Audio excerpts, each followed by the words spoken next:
शिव संस्कृत भाषा का शब्द है जिसका अर्थ है कल्याणकारी या शुभकारी। यजुर्वेद में शिव को शांति दाता बताया गया है।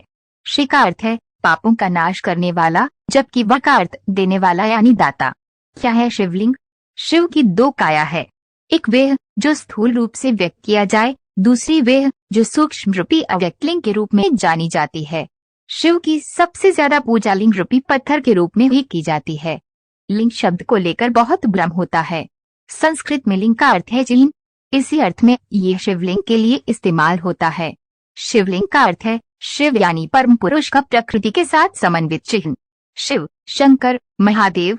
शिव का नाम शंकर के साथ जोड़ा जाता है। लोग कहते हैं शिव शंकर भोलेनाथ।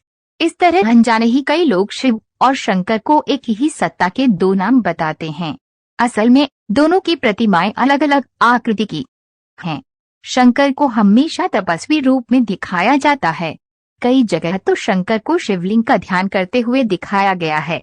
शिव ने सृष्टि की स्थापना, पालना और विनाश के लिए क्रमश ब्रह्मा, विष्णु और महेश भी शंकर का ही नाम है नामक 3 सूक्ष्म देवताओं की रचना की है। इस तरह शिव ब्रह्मांड के रचिता हुए और शंकर उनकी एक रचना। भगवान शिव को इसीलिए महादेव भी कहा जाता है।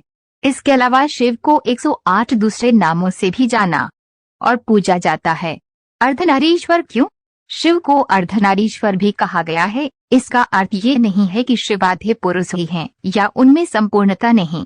दरअसल ये शिव ही हैं जो आधे होते हुए भी पूरे हैं। इस सृष्टि के आधार और रचिता यानी स्त्री पुरुष शिव और शक्ति के ही स्वरूप हैं। इनके मिलन और सृजन से यह संसार संचालित और संतुलित है। दोनों ही एक दूसरे के पूरक हैं। नारी प्रकृति है और नर पुरुष।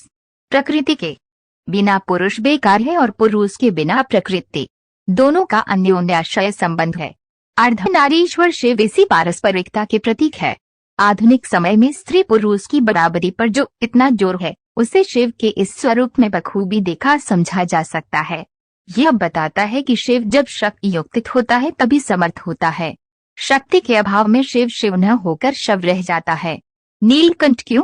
अमृत पाने की इच्छा से जब देव दानव बड़े जोश और वेग से मंथन कर रहे थे तभी समुद्र से कालकूट नामक भयंकर विष निकला।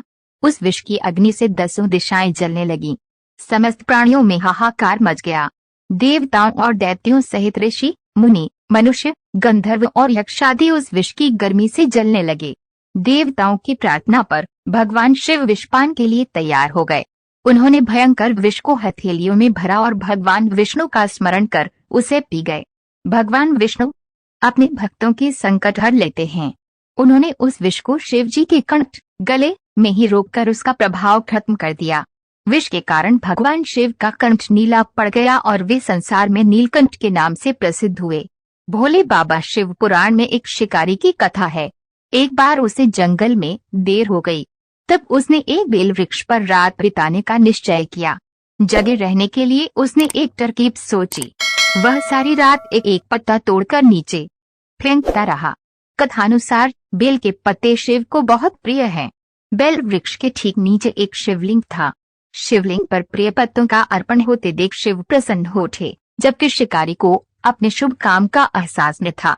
उन्होंने शिकारी को दर्शन देकर उसकी मनोकामना पूरी होने का वरदान दिया। कथा से ये साफ है कि शिव कितनी आसानी से प्रसन्न हो जाते हैं। शिव महिमा की ऐसी कथाओं और बखानों से पुराण भरे पड़े हैं। शिव स्वरूप। भगवान शिव का रूप स्वरूप जितना विचित्र है उतना ही आकर्षक भी। शिव जो धारण करते हैं उनके भी बड़े व्यापक अर्थ हैं। जटाएं। शिव की जटाएं अंतरिक्ष का प्रतीक है। चंद्रमा मन का प्रतीक है। शिव का मन चांद की तरह भोला, निर्मल, उज्जवल और जागृत है। त्रिनेत्र। शिव की 3 आंखें हैं, इसलिए इन्हें त्रिलोचन भी कहते हैं। शिव की ये आंखें सत्व, रस, तम 3 गुणों, भूत, वर्तमान, भविष्य 3 कालों, स्वर्ग, मृत्यु, पाताल तीनों लोकों का प्रतीक है। सर्पहार। सर्प जैसा हिंसक जीव शिव के अधीन है। सर्प तमोगुणी व संहारक जीव है जिसे शिव ने अपने वश में कर रखा है। त्रिशूल। शिव के हाथ में एक मारक शस्त्र है। त्रिशूल भौतिक, दैविक, आध्यात्मिक इन तीनों तापों को नष्ट करता है। डमरू। शिव के एक हाथ में डमरू है जिसे वह तांडव नृत्य करते समय बजाते हैं। डमरू का नाद ही ब्रह्मा रूप है। मुंडमाला शिव के गले में मुंडमाला है, जो इस बात का प्रतीक है कि शिव ने मृत्यु को वश में किया हुआ है। छाल शिव ने शरीर पर व्याघ्र चर्म यानी बाघ की खाल पहनी हुई है। व्याघ्र हिंसा और अहंकार का प्रतीक माना जाता है। इसका अर्थ है कि शिव ने हिंसा और अहंकार का दमन कर उसे अपने नीचे दबा लिया है। भस्म शिव के शरीर पर भस्म लगी होती है। शिवलिंग का अभिषेक भी भस्म से किया जाता है। भस्म का लेप बताता है कि ये संसार नश्वर है। वृषभ शिव का वाहन वृषभ यानी बैल है। वह हमेशा शिव के साथ रहता है। वृषभ धर्म का प्रतीक है। महादेव इस 4 पैर वाले जानवर की सवारी करते हैं, जो बताता है कि धर्म, अर्थ, काम और मोक्ष उनकी कृपा से मिलते हैं। इस तरह शिव स्वरूप हमें बताता है कि उनका रूप विराट और अनंत है, महिमा अपरंपार है। उनमें ही सारी सृष्टि समाई हुई है। महामृत्युंजय मंत्र शिव के साधक को न तो मृत्यु का भय रहता है, न रोग, न शोक का। शिव तत्व उनके मन को भक्ति और शक्ति का सामर्थ्य देता है।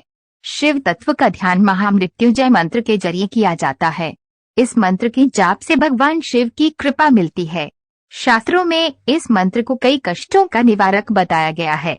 मंत्र ओम त्र्यंबका यजामहे सुगंधि पुष्टिवर्धनम उर्वारुकमिव बंधनात् मृत्युर्मुक्षयमामृतात्। भावार्थ हम भगवान शिव की पूजा करते हैं, जिनके 3 नेत्र हैं, जो हर श्वास में जीवन शक्ति का संचार करते हैं और पूरे जगत का पालन पोषण करते हैं। उनसे हमारी प्रार्थना है कि वे हमें मृत्यु के बंधनों से मुक्त कर दें, ताकि मोक्ष की प्राप्ति हो जाए। उसी तरह से जैसे खरबूजा अपनी बेल में पक जाने के बाद उस बेल रूपी संसार के बंधन से मुक्त हो जाता है।